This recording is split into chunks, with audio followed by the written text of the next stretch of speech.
menyebut nama raja Pajajaran terakhir. Namanya prasasti batu tulis.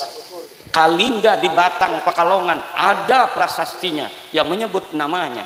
Keraton Surakarta, Keraton Kasunanan, Keraton Yogyakarta, nggak ada bukti sejaman pun masih wujud peninggalan arkeologisnya, budayanya, dan orang-orangnya masih bisa kita lihat.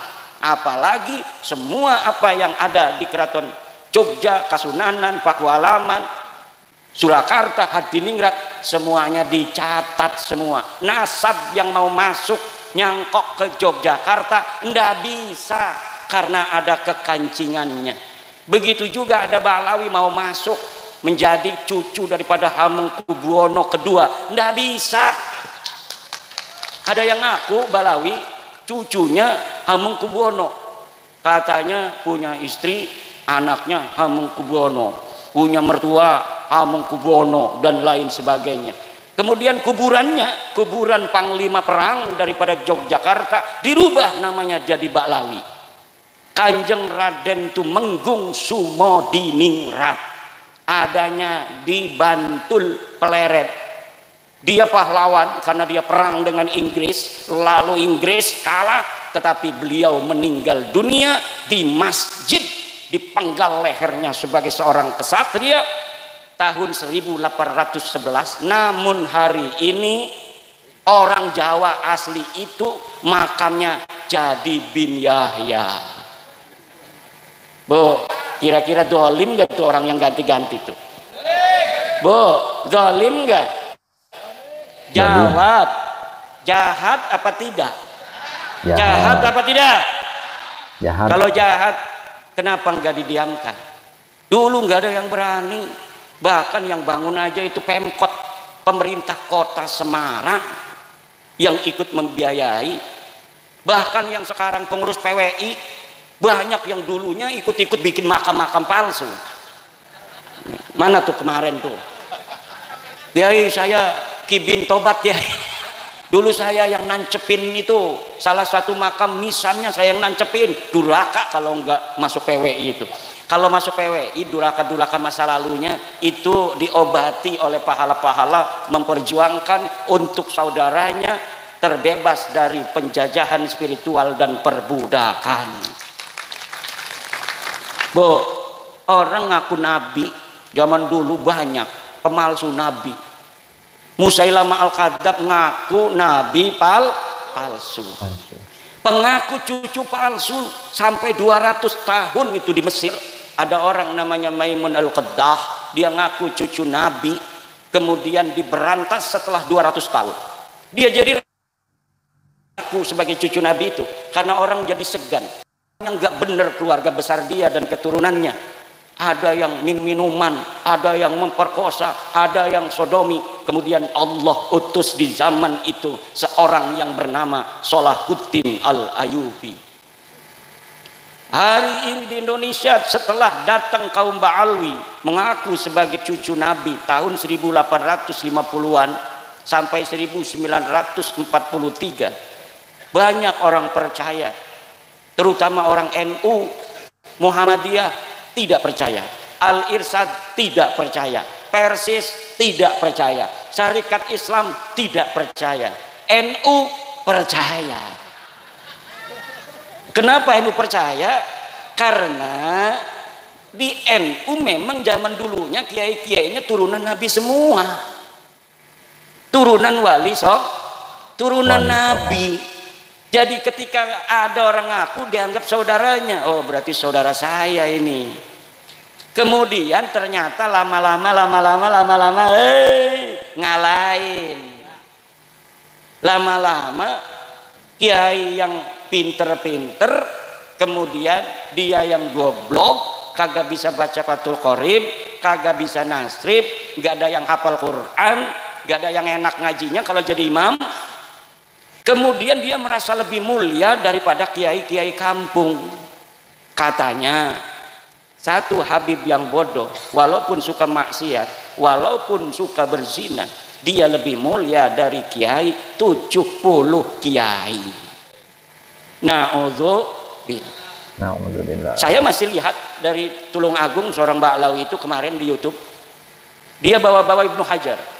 Kata dia, itu pendapat pribadi Ibnu Hajar, bahwa Ibnu Hajar mengatakan satu Ba'lawi yang bodoh itu lebih baik daripada 70 ulama. Karena apa? Karena kemuliaan Ba'lawi adalah zatnya, sedangkan kemuliaan ulama adalah aradnya, sifatnya. Zat dan sifat lebih mulia mana? Lebih mulia zat, betul. Zat dan sifat lebih mulia zat. Karena zat la yataghayyar wala yartafi'u an syai'in. Zat mah kalau zatnya hilang ya syai'unnya itu tidak ada. Tetapi kalau arad, syai'un itu zat, aradnya sifatnya hilang, syai'unnya masih ada. Itu lebih mulia zat, betul. Tapi kamu bukan cucu Nabi. Masalahnya itu, kamu cuma ngaku-ngaku cucu Nabi. Kamu tidak mulia. Dalam darahku, dalam tubuhku mengalir darah Rasulullah. Tidak ada. Kamu sudah dijajal darahnya, diperiksa. Darahnya sudah diperiksa di laboratorium family 3DNA. Darah kamu darah G. Wong India, wong Kaukasus, Turki, itu kebanyakan itu. Bukan orang Arab. Cucu Nabi itu harus orang Arab. Darahnya cucu Nabi itu yang asli adalah darah Arab, karena Nabi orang Arab. Kalau Arab, kalau keturunan garis laki-laki lurus harus J1. Sedangkan Habib-Habib Ba'lawi ini ngakunya lurus ke Nabi garis laki, tapi darahnya diambil pas sudah terbukti, sudah selesai diperiksanya, hasilnya G semua. 180 orang yang sudah tes DNA, baik di Indonesia maupun yang di Yaman, semuanya gagal sebagai keturunan baginda Nabi besar Muhammad sallallahu alaihi wasallam. Itu secara tes DNA. Secara ilmu nasab, ilmu tarikh, ilmu sejarah, saya sudah meneliti penelitian daqiqan bahwa memang mereka sama sekali tidak ada kaitan dengan baginda Nabi besar Muhammad sallallahu alaihi wasallam. Man huwa badrun, man huwa syamsun, man huwa nurun fawqa nurin, man huwa iksiru wa ghali, man huwa misbahus suduri. Nabiyuna wa maulana Muhammad. Tidak ada kaitan sama sekali dengan Ba'alwi, tidak ada kaitan nasab apa-apa dengan Ba'alwi, para habib-habib yang mengikut cucunya itu tidak ada, hanya mengaku saja. Lah kalau mengaku kita aja semua mengaku, siapa kek cucunya Jokowi kek, siapa aja bisa ngaku, betul apa tidak? Soekarno meninggal 1970, kita ngaku saya cucunya Soekarno, pantes. Wong Soekarno masih punya cucu, paling punya buyut jangga paling kan. Orang yang ngaku cucunya Soekarno, anaknya Mega, Puan. Mbak Puan umurnya kayak Kiai Ansori. Jadi Kiai Ansori mengaku cucunya Soekarno, wajar. Dari anak siapa Kiai Ansori? Dari ibu yang tidak diketahui. Ya. Itu bapak-bapak ibu-ibu. Kenapa dulu katanya kan banyak yang ngomong Kiai-Kiai Kibin tuh, yang Kiai-Kiai Kibin. Mah dulu si Hasyim Asy'ari meneng-meneng baik. Ki Hasyim Asy'ari nggak ngomong Ba'lawi batal. Kalau pengakuan itu la yata'allaqu bimanfaatin, itu nggak ada masalah, nggak ada soal. Karena dulu mungkin Ba'alwi yang ditemui Mbah Hasyim itu masih malu-malu. Nggak ada yang dawir-dawir minta-minta duit, minta-minta kambing. Kalau lagi haulan dia pengen dikirim kambing 1 truk, betul apa tidak? Tadi tuh saya sebelum datang ke sini ada mantan kibin ngomong, kalau biasanya kalau haulan itu di sana itu bawanya dari sini 1 truk kambing, dapat nyari-nyari katanya. Panitianya dia dibawa ke sana tuh. Itu mantan kibin tuh. Kadang-kadang untuk masjid sendiri mah susah, betul? Kadang-kadang kiai kita yang sejak kita dalam kandungan sudah mendoakan kita, ketika kita 4 bulan kita panggil kiai, doain kiai, betul apa tidak? Di sini ada nggak 4 bulanan? 4 bulanan hamil istri kita panggil kiai, suruh ngedoain anak kita yang ada dalam perut. Kemudian ketika 7 bulan kita manggil kiai lagi, suruh ngedoa lagi, diamplopin paling 5.000 10.000. Kemudian ketika lahir manggil lagi kiai lagi, namanya nyuguh tamu, doa lagi. Nanti dapat 7 hari manggil lagi, suruh nyukur rambut, doa lagi kiai itu. Kemudian sunatan, manggil kiai lagi. Pas besar dia dikasih rezeki sama Allah, duitnya miliaran, ngasih alfatnya ke Habib. Kebin, otaknya dengan di siraku kebin, otak taruh di mana?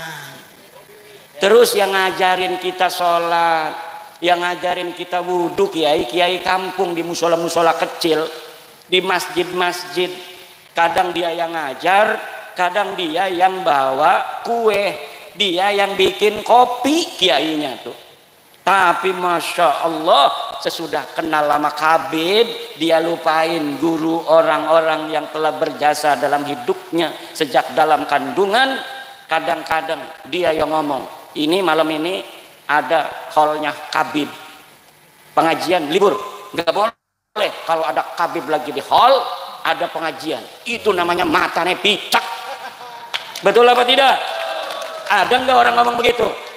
Pangkat dia itu apa ngomong begitu? Pangkat dia apa kiai? Bukan. Bisa ngaji Fathul Qorib? Enggak. Suruh nasrif fa'ala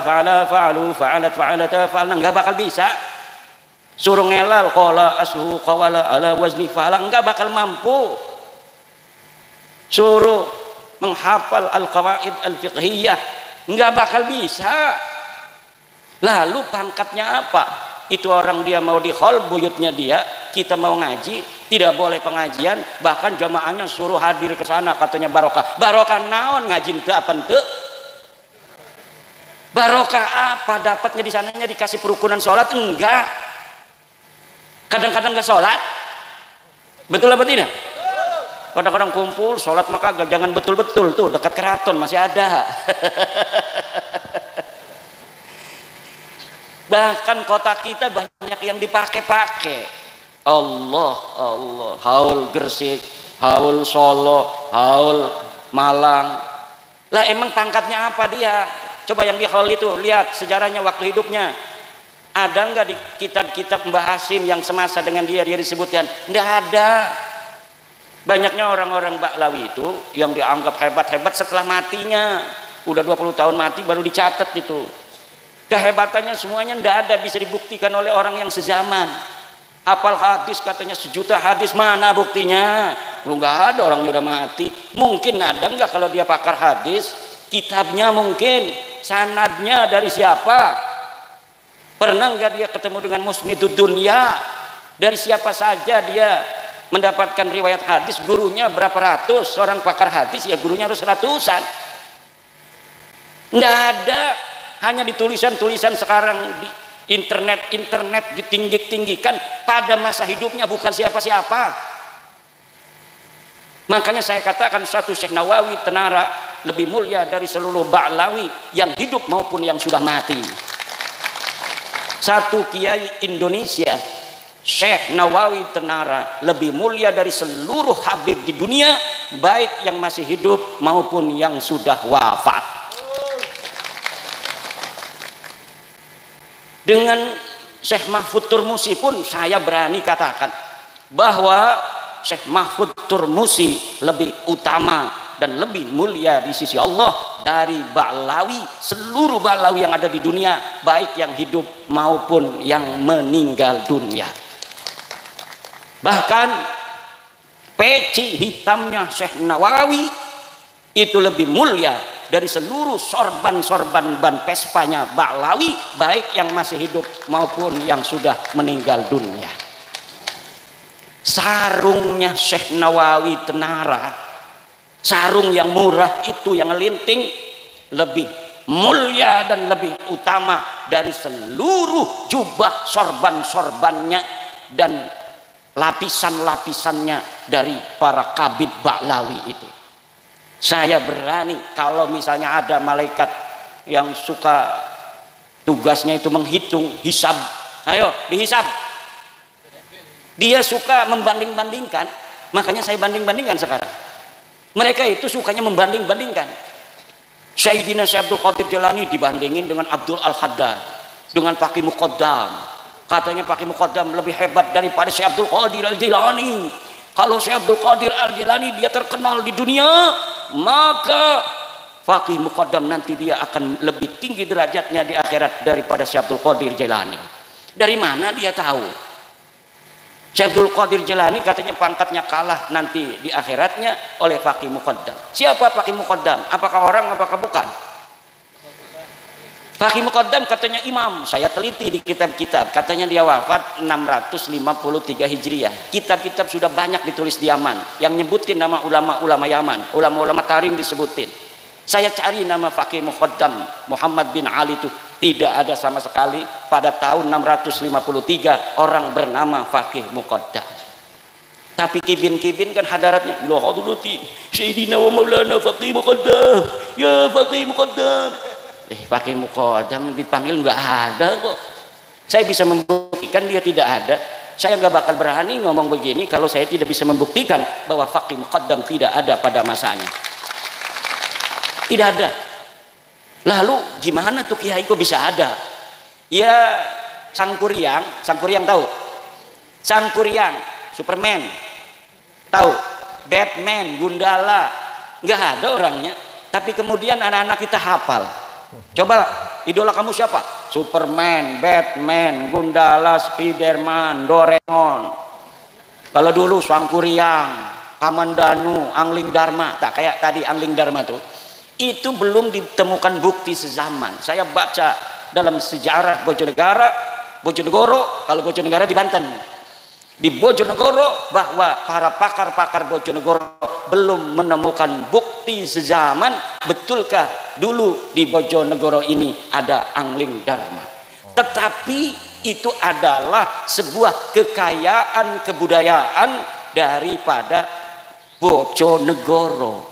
Sama seperti di daerah Jawa Barat dikenal dengan nama Sangkuriang. Dikenal dengan nama di sana siapa lagi itu tokoh-tokoh yang diciptakan dalam versi kebudayaan untuk menjadi inspirasi bagi anak-anak muda pada zamannya. Itu banyak sekali diciptakan tokoh. Dan tokoh-tokoh semacam itu lalu kemudian ada yang ngaku-ngaku keturunannya. Orangnya diciptakan, sekarang orang ada yang ngaku turunan Superman. Saya masih turunan Superman. Mengenai Arjuna, apakah betul Arjuna punya anak namanya Parikesit? Betul, dalam dunia kebudayaan, pewayangan. Parikesit mempunyai anak namanya Abimanyu. Abimanyu mempunyai anak namanya Yudhoyono. Saya tahu Yudhoyono, presiden dulu. Kemudian Yudhoyono punya anak namanya Grendoyono. Grendoyono nama Pramesti punya anak namanya Angling Dharma. Adanya di Kali Tidung. Itu legendanya. Perlu untuk bukti sezaman untuk diyakinkan bahwa betul Angling Dharma pernah ada di Kali Tidung. Faqih Muqaddam membutuhkan itu sudah 3 tahun dicari, nggak ketemu. Ada yang dikirim dikasih duit ke Turki, ada yang dikasih duit ke Madinah, ada yang dikasih duit ke Irak, ada yang dikasih duit ke Yaman untuk mencari bukti bahwa Faqih Muqaddam pernah ada di masa lalu. Tidak ada yang mampu mendapatkannya dan tidak akan pernah ada. Kenapa? Karena saya sudah secara badihiyan jaliyan bahwa Nasab Alawi ini diakuinya baru di abad 9 Hijriah, 895 Hijriah. Di tahun 895 Hijriah ada seorang Balawi namanya Ali As-Sakran, nyatet bin-binnya dia. Katanya dia namanya Ali, punya abah namanya Abu Bakar. Abu Bakar punya abah namanya Abdurrahman. Abdurrahman ini orang bener nih, masih 3 nih orang bener nih. Nah dari Abdurrahman ke atas ini dia nggak hafal. Tulis-tulis saja sampai nama cucu Nabi yang namanya Ahmad bin Isa yang ada di abad ke-4 Hijriah, 345 Hijriah. Memerlukan 13 nama ke situ. Dikarang aja. Abdurrahman bin Muhammad bin Ali bin Alwi bin Faqih Ali bin Faqih Muqaddam bin Ali bin Muhammad Sahib Birbad bin Ali Qali Qasam bin Muhammad bin Alwi bin Muhammad bin Alwi bin Ubaid bin Ahmad bin Isa. Ya saya cari kalau Ahmad bin Isa ini benar cucu Nabi. Ada di dalam kitab Tahdhibul Ansar, ada di dalam kitab Al-Mazdi Ahmad bin Isa, ada di dalam kitab Muntaqilatut Talibiyah, ada dalam kitab As-Syajarah Al-Mubarakah karangan Imam Fakhrur Razi, ada dalam karangan kitab Al-Asili karangan Al-Marwazi, karangan At-Taqi, ada dalam kitab Al-Fahri Al-Marwazi, ada dalam As-Sabatul Musal, ada di dalam kitab apa namanya itu Umdatut Talib di abad ke-9 awal. Ahmad bin Isa sahih sebagai cucu Nabi, anak-anaknya 3 ditulis dalam kitab-kitab itu mulai abad ke-5 Hijriah ditulis. Anaknya itu 1 Muhammad, 2 Ali, 3 Husain, tidak ada anak bernama Ubaid. Leluhurnya Khabib ini namanya katanya Ubaid. Katanya anak Ahmad bin Isa cucu Nabi. Dilihat di dalam kitab-kitab masa lalu yang hari ini masih ada dicetak. Karena kitab masa lalu itu punya Imam Syafi'i itu tahun 150 Hijriah Imam Syafi'i lahir, beliau wafat 205 Hijriah, kitabnya masih ada sampai hari ini. Begitu pula kitab-kitab nasab, banyak kitab nasab itu yang saya ambil hanya beberapa, paling 30 yang saya sebut di dalam kitab. Kenapa? Karena itu yang menyebut Ahmad bin Isa. Yang lain itu keluarga lain, jadi nggak perlu untuk saya sebutkan. Kalau disebutin semua 200 kitab nasab dan sejarah bapak-bapak dan ibu-ibu yang semuanya memperkuat dan membatalkan nasab Habib sebagai keturunan Nabi. Lalu mereka marah-marah sama saya, nggak mau nerima, ini fitnah, hasud, iri, dengki, punya kebencian pada turunan Nabi.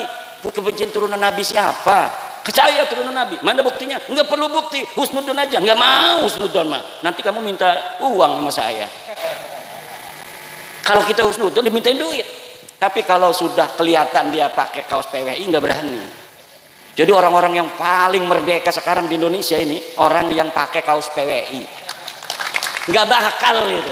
Misalnya nih perempuan-perempuan, hei se-Indonesia bikin jilbab yang ada lambang PWI, lambang Gunung Jawa itu, insya Allah selamat daripada kezaliman Bahlawi. Atau di depannya kan biasa kayak OSIS itu kan, sekarang gambarnya PWI, wah selamat. Mau kan sekarang tuh di Jepara ada kayak apa ya, kayak maniak, 31 anak perempuan diperkosa sama Syafiq Al-Habsyi. Khabib 31 anak perempuan diperkosa baru tahun 2025 ini, masih beberapa hari yang lalu. Tapi sudah saya masukkan dalam kitab saya, dan kitab saya sudah dicetak kitab baru, judulnya Minhajun Nasabin fi Ibtali Nasabi Bahlawi Al-Multasik lil Alawiyyin. Itu bisa di-download juga, gratis download kitab saya itu. Kalau orang ngarang kitab itu nggak mau ditaruh di internet, kenapa? Nggak dapat untung. Kalau saya setiap ngarang kitab, terutama kitab nasab ini, hari itu saya tabyin, hari itu saya share gratis. Begitu. Untuk apa? Karena tujuan saya ngarang bukan cari duit. Alhamdulillah Allah sudah kasih saya rizki. Tapi untuk memberi pencerahan kepada saudara-saudara saya. Kenapa? Karena saya mantan kibin juga. Kibin semua ini, banyaknya kibin semua. Pengurus PWI ini banyaknya kibin-kibin. Pekalongan, tanya kenal saya enggak? Saya dulu kalau ngobrol di rumahnya itu ya di atas, yang ada neng nong, orjennya itu. Sekarang alhamdulillah bebas merdeka. Orang yang merdeka dirinya diberi kekuatan oleh Allah, tidak mudah ditipu, tidak mudah diperdaya. Orang itu kalau sudah dia itu husnudon pada maling, bertampangnya kayak maling ini, lah husnudon gak boleh kita suudon pada orang. Insya Allah laptop, HP di meja habis semua itu. Saya punya teman kiai, orangnya husnudon aja itu sama Bahlawi. Nggak, udah sampai nggak wawuh sama saya. Tahu nggak wawuh? Ini sekarang ini nggak wawuh sama saya gara-gara saya batalin nasab Bahlawi nih. Karena dia masih jadi kibin. Kemudian dia cerita, namanya sama temen, kalau ada musibah cerita.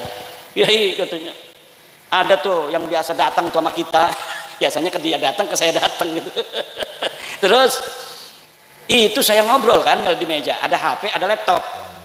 Terus ya biasa kan dia kalau mau apa namanya pergi diamplopin, saya ambil uang, diamplopin. Pas saya kembali, HP dan laptop saya nggak ada. Terus saya nanya sama dia, Beb, katanya ini laptop sama HP saya mana? Oh nggak ada, dari tadi nggak ada itu namanya laptop dan namanya PHP. Ada Beb, tadi di sini nggak ada. Kamu salah katanya. Dia penasaran karena rumahnya pakai CCTV, Kiai banyak duit dia. Ada CCTV-nya. Dia lihat di kamar, CCTV-nya. Bener itu dimasukin ke tasnya, HP-nya, laptopnya dimasukin ke, dan dia tidak punya malu. Na'udzubillah. Tapi kalau sudah pakai kaos PWI LS, selamat sentosa, karena kita bisa masuk apa ada amar ma'ruf nahi mungkar awamirillah wajtinabu nawahi, masuk surga. Jangan mau ditakut-takutin. Kalau enggak cinta sama aneh, cinta sama keluarga Belawi, maka ente tidak akan masuk surga karena tidak akan dapat syafaat dari Injil aneh Nabi Muhammad. Sebenarnya dia juga nggak yakin itu dia cucunya Nabi Muhammad itu. Sekarang itu dia nggak yakin orang dia udah tes DNA, bukan kok. Tapi si Kibin ini aja yang masih yakin orangnya aja udah nggak yakin. Kibinnya masih yakin. Kibin. Susah jadi Kibin itu. Kibin kapan tobatnya? Nah kita doakan, kita bukan kebencian, kita bukan kalau mereka yang ngaku-ngaku turunan Nabi itu tidak ada kaitan dengan kezaliman dari pengakuannya, biarin aja. Gak bakal ini ada ribut-ribut begini. Ada orang yang penasaran seperti saya bahwa dia bukan cucu Nabi. Gak mungkin kalau mereka semuanya baik-baik semua. Ngaku turunan Nabi misalnya, setiap punya uang ketemu orang dia kasih 100.000, ada ketemu lagi 100.000, ketemu lagi, itu mengangkat nama Nabi Muhammad. Ya Allah, dasar cucunya Nabi, ketemu orang ngasih uang sepasar, uang dibagi semua sama dia. Masya Allah, Nabi Muhammad terima kasih, kau telah membawa cerah keimanan kepada kami, engkau juga menurunkan keturunan-keturunan yang mulia yang bagi-bagi duit terus pada kami, begitu walaupun palsu dia. Betul apa tidak? Mengangkat harkat martabat Nabi Muhammad SAW lebih tinggi lagi. Tapi kalau model-modelnya ngaku cucu Nabi nggak pernah sholat, katanya putra putri Fatimah nggak sholat juga dijamin masuk surga, kan malu-maluin Nabi Muhammad. Ngaku cucu Nabi, ada apem punya orang diambil aja. Allah minum minuman keras, mabok, nyolong motor, dawir, nyolong apa namanya tuh akuarium, ada di Lampung nyolong akuarium, di Banyumas nyolong keramik 200 meter material, dia bawa mobil osbak ngambilin keramik, bukannya bayar, bilang Habib Anu, emangnya ini material siapa, dapat keramiknya bukan dapat beli apa, enak amat membawa nama Rasulullah untuk hawa nafsunya dia. Ini adalah merendahkan harkat martabat Rasulullah. Wajib bagi kita untuk menjaga kemuliaan Rasulullah dengan membongkar kepalsuan nasab orang-orang yang mengaku sebagai cucu Nabi, kemudian menggunakan pengakuan itu untuk berbuat zalim dan merendahkan harkat martabat Nabi. Setuju Bu? Asyhadu anna Ba'lawi Habib laisu min dzurriyyati Rasulillah. Merdeka, udah merdeka itu insyaallah. Lebih merdeka lagi kalau ada lambang PWI di rumahnya. Ini lambang Nahdlatul Ulama di atas, karena PWI anaknya Nahdlatul Ulama, di bawahnya lambang PWI LS. Insyaallah ada Kabib masuk, masya Allah, langsung udah mau dia. Nanti kiai-kiai ada apa Beb? Mau ngahol? Enggak Kiai. Enggak Kiai. Ini saya melihat bahwa Kiai ini akan masuk surga. Saya permisi Kiai. Assalamualaikum. Gitu doang paling juga. Kalau sudah ngelihat ada gambar PWI atau foto saya. Kalau belum punya gambar PWI, foto saya aja dipasang. Jangan fotonya Gus Yahya. Nanti kalau fotonya Gus Yahya ada Habib masuk. Ini husnudon ini. Ini husnudon nih, alhamdulillah nih. Kalau yang husnudon kan masih bisa dibohongin. Ini husnudon. Saya kirimin itu. Saya pernah ngomong begini di Lampung. Videonya saya potong, saya kirimin ke Gus Yahya. Ketawa kali dia di sana. Kalau yang ada foto saya, insya Allah nggak berani. Itu para habaib itu dawir lagi. Tapi kalau ada foto Gus Yahya, wah ini babul husnudon ini, bab husnudon ini. Tuh ada katanya kiai-kiai hasil panennya diangkut Habib katanya. Lah apakah yang begitu itu pantas untuk membawa-bawa nama Rasul, Bu? Nggak pantas. Nggak pantas bawa-bawa nama Rasul. Caci makinya luar biasa. Abis saya ini dibilang cecoro, dibilang dajjal, dibilang monyet, dibilang anjing. Habis semua kebun binatang ke saya semua. Nggak tahu kalau yang dihadapin ini adalah putra wayah Nusantara. Ini saya mendapatkan ini, pusaka-pusaka ini banyak sekali. Dari orang-orang yang mempunyai mata yang lain selain mata kepalanya. Bahkan ketika capres, saya akan lihat-lihat Pak Jokowi. Pak Jokowi ini kayaknya mau ke Ganjar kata saya ini. Saya dukung Ganjar kata saya. Kemudian datang itu utusan dari para penunggu gunung-gunung 10 Jawa. Kata dia, saya kan orangnya husnudon aja Pak begitu mah. Kiai kenapa bukan pilih Pak Prabowo? Kenapa? Sudah ditanda tangan oleh penunggu gunung 10 Jawa bahwa yang akan jadi presiden Prabowo. Kata orang itu. Terus tapi para penunggu gunung-gunung se-Jawa sedang cinta sama Kiai Imad. Kalau Kiai Imad nggak berubah, maka tanda tangannya yang akan diberubah, yang didukung Kiai Imad yang akan menang. Sampai begitu. Kata saya, ada syaratnya enggak? Ada syaratnya. Syaratnya 3. 1 ini, 2 ini, 3 ini. Kalau ini tidak, maka yang jadi presiden Prabowo. Ya kita ini kan orang pekih. Orang pekih itu berdasar hadasiyah. Hadas itu berdasarkan dalil aja, mana buktinya. Tetapi pada waktu itu saya ngikutin aja. Syaratnya saya penuhi. Yang 2, yang 1 tidak bisa dipenuhi oleh teman saya. Akhirnya ia tidak bisa dirubah. Prabowo tetap jadi presiden, harus kita dukung sampai 5 tahun karena Bapak Prabowo yang dipilih oleh para penjaga Nusantara. Wah ini halu nih Kiai Imad. Ya ini malah lagi cerita halu dulu. Karena apa, cerita-cerita dalil-dalil kan udah selesai. Balawi udah pik, bukan cucu Nabi. Dia nggak bisa lagi bawa dalil, nggak bisa dia.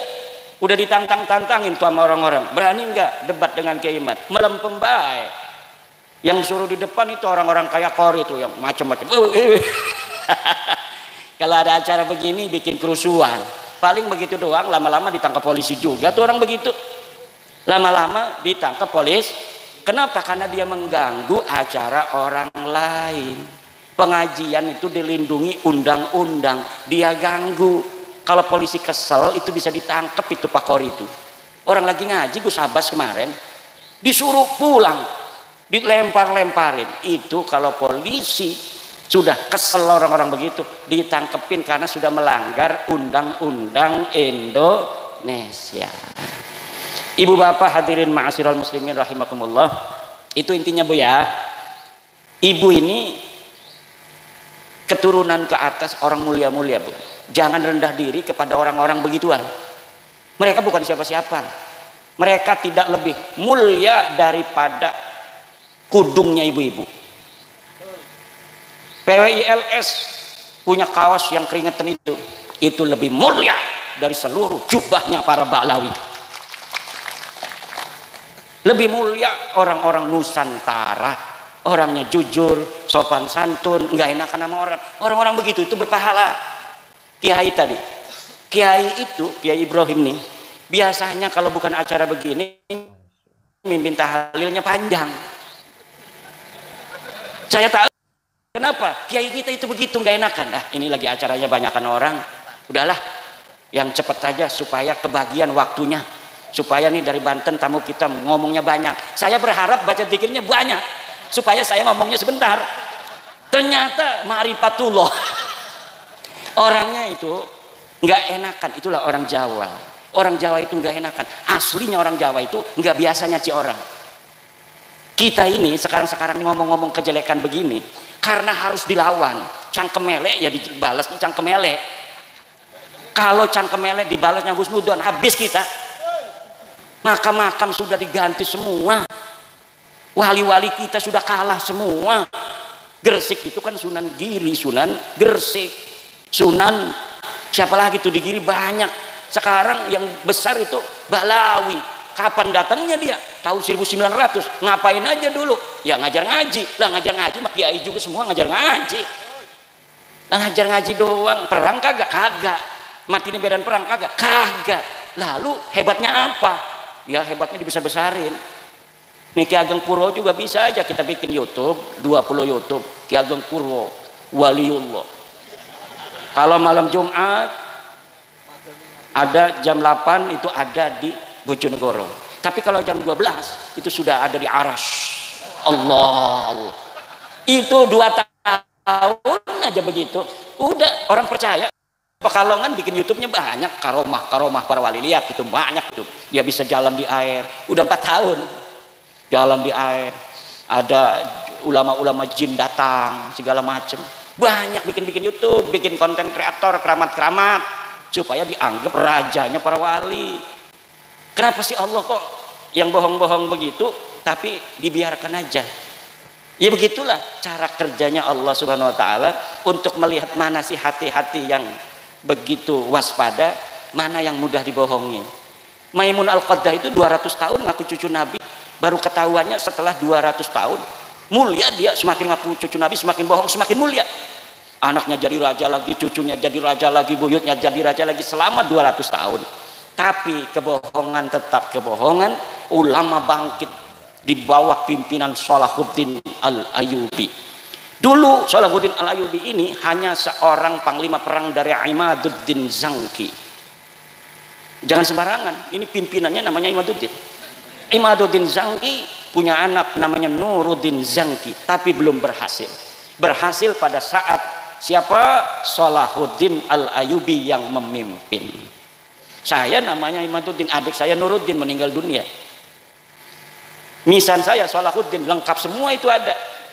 Kalau Ansori ini nggak pakai din. Kalau pakai din Ansoriuddin. Karena kalau orang Banten itu yang nama din itu banyak sekali. Kenapa? Daerah Jawa banyak din tapi tidak sebanyak di Banten. Kenapa? Karena dari zaman dulu sultan-sultannya pakai din semua. Hasanuddin.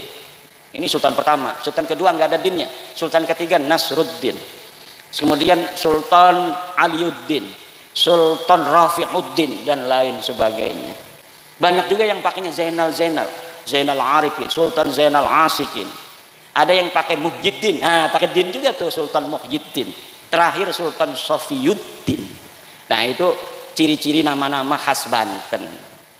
Nah ini ibu bapak kita harus menjaga sejarah ini. Tanah ini tanah pusaka. Dulu leluhur kita menjaganya luar biasa dengan darah dan air mata.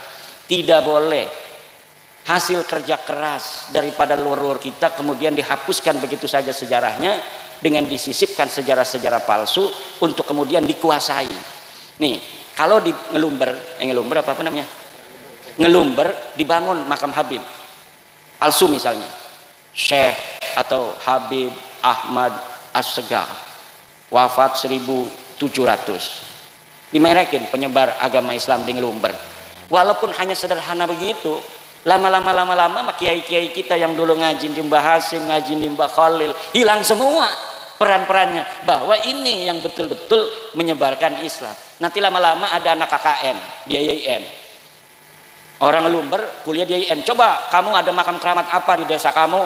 Tulis skripsi di situ. Wah, ini yang lain kan kiai-kiai kita makamnya nggak mau digede-gedein, di keramat-keramat itu biasa-biasa aja. Akhirnya dia taunya yang palsu ini.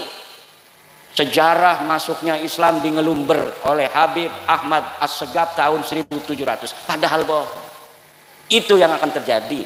Kenapa? Cara untuk menghancurkan bangsa dan menguasainya, pertama, rubah sejarahnya. Lalu hapus sejarah dan hubungan mereka dengan leluhurnya. Seakan-akan mereka hanya tahu mereka orang-orang budak, orang-orang awam yang mudah untuk ditundukkan. Satu generasi itu semua bangsawan-bangsawannya akan menjadi kambing. Generasi ketiganya sudah akan menjadi bebek. Itu orang Eropa yang nulis begitu.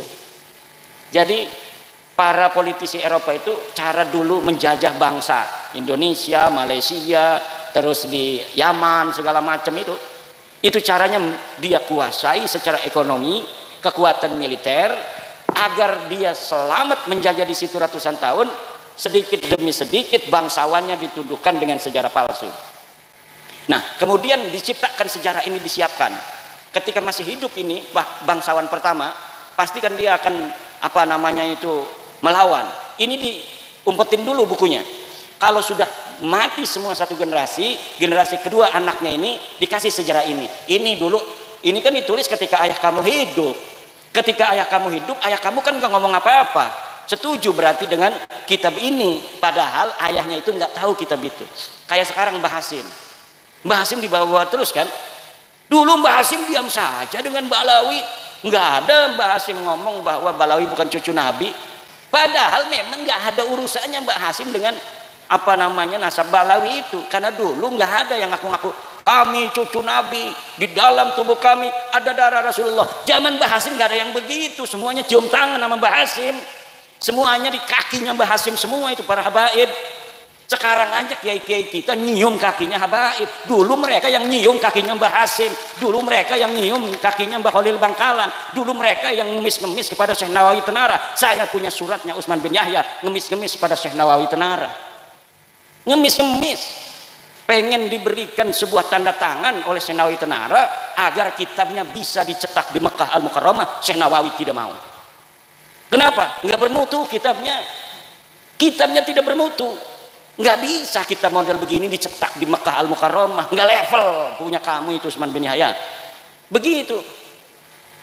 Lah kita lebih mulia dari kamu. Nyata sudah. Makanya kita orang Jawa yang lebih mulia ini jangan mau jadi anak buahnya orang hina dina kayak mereka. Mereka orang hina dina, kita orang mulia. Masa orang mulia jadi anak buahnya orang hina dina. Kita turunan para raja, kita turunan Raden Wijaya, kita turunan Hamengkubuwono, kita turunan sultan, kita turunan sunan-sunan, kita turunan daripada raja-raja Majapahit, Bojonegoro, Tuban, Wilatita. Nama besar semua. Orang Eropa dulu itu takut sama orang Indonesia. Kok sekarang kita mau tunduk pada orang-orang yang gak jelas asal usulnya? Tidak ada lagi. Sekarang zamannya adalah zaman kebangkitan kiai-kiai Nusantara, kiai-kiai kampung yang harus kita muliakan. Mereka lah yang mengajar kita Al-Quran, mereka yang ngajar kita cara ngaji, mereka yang ngajar kita bagaimana ibadah, mereka yang ngajar kita bagaimana wudhu, mereka lah yang mengajari kita tentang kehidupan. Maka kiai-kiai kampung lah yang harus kita muliakan dan harus kita tinggikan derajatnya. Assalamualaikum warahmatullahi wabarakatuh. Nah, itu tadi sangat luar biasa teman-teman ya, yang sudah kita tonton bersama-sama, sudah kita simak bersama-sama, bahwasannya ceramah dari Kiai Haji Imaduddin Utsman Al-Bantani ini sangat luar biasa dan sangat gamblang apa yang dipaparkan oleh beliau. Bahwasannya intinya itu nasab para Habib Ba'alawi khususnya itu bukan dzurriyyah Rasulullah Shallallahu Alaihi Wasallam. Dan saya harap para Habib dan para muhibbin-muhibbinnya itu bisa menonton video yang sudah kita tonton barusan tersebut supaya tercerahkan. Kalaulah para Habib ini tidak terima terhadap nasab yang dibatalkan oleh Kiai Haji Imaduddin Utsman Al-Bantani ini, ya buktikan dengan sesuai argumen dan data yang valid seperti itu teman-teman ya, dan tunjukkan kitab sezaman, semua data yang mereka punya bahwasannya para Habib ini dzurriyyah Nabi, ya buktikan, tunjukkan. Atau yang paling simpel itu debat terbuka bersama Kiai Haji Imaduddin Utsman Al-Bantani, khususnya Ketua Robito teman-teman ya. Tepatnya itu debat di acara tempat yang netral, diskusi bareng adu argumen, saling tunjuk data, dan saya yakin hasilnya pasti ditemukan teman-teman ya. Dan kalaulah memang mereka itu duriyah Nabi atau bukan, ya semuanya harus sama-sama legowo teman-teman ya. Kalau Habib ya legowo, kalau tidak Habib bukan duriyah ya legowo, seperti itu teman-teman ya. Mungkin itu saja yang bisa saya sampaikan. Untuk para netizen semuanya, bisa tanggapannya ditulis di kolom komentar teman-teman ya. Salam dari saya, channel Seputar Cerita. Assalamualaikum warahmatullahi wabarakatuh.